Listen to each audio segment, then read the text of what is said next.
So, from what I've gathered last night and throughout the morning and throughout the afternoon and possibly tonight, the Miami Heat keep being ignored by ESPN, the so-called worldwide leader in sports. Are you guys that seriously shook that the Heat beat not only the varsity version of the Cavaliers on Saturday at the AAA, but also beat the Bronze Cavaliers along with Kyrie Irving in the mix? But no. Let's talk about how Andrew Bogut had a freak accident, to which, full disclosure, I hope he makes a full recovery. Let's talk about the fact that he fractured his tibia. One of the nastiest injuries in sports, if not the nastiest.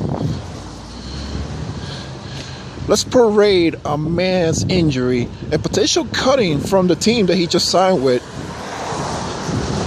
Let's use his damning and unfortunate event to cover up the fact that he beat the Cavaliers. No Wade, no Bosh, just Dion Waiters, just Goran Dragic, just Hassan Whiteside, and some of the hungriest players coming out of the D-League, like Okara White, like Ronnie Magruder. I mean, when you consistently have to ignore the fact that the Heat beat them, why? I thought you were all about coverage of every NBA team. I thought you were about covering them equally. And don't get me with this whole argument that, oh no, you're overreaching. ESPN has talked about the Heat. Yeah. When my team won 13 in a row, after we lost it back-to-back into Philly and Orlando, they stopped giving a shit about us.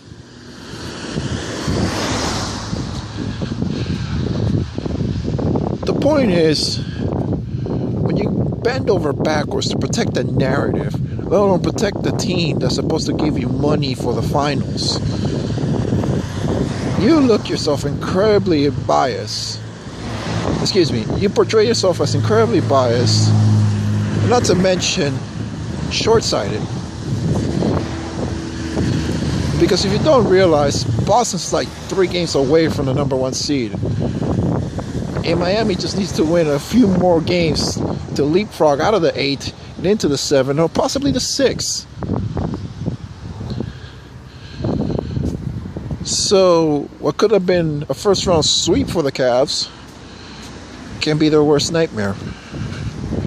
That number 1 seed in the East is not even going to be secure for them. So before I go into hyperbole and basically repeating myself, I'm just going to ask ESPN this. Why do you consistently ignore the Heat? Can you afford to ignore the Heat now?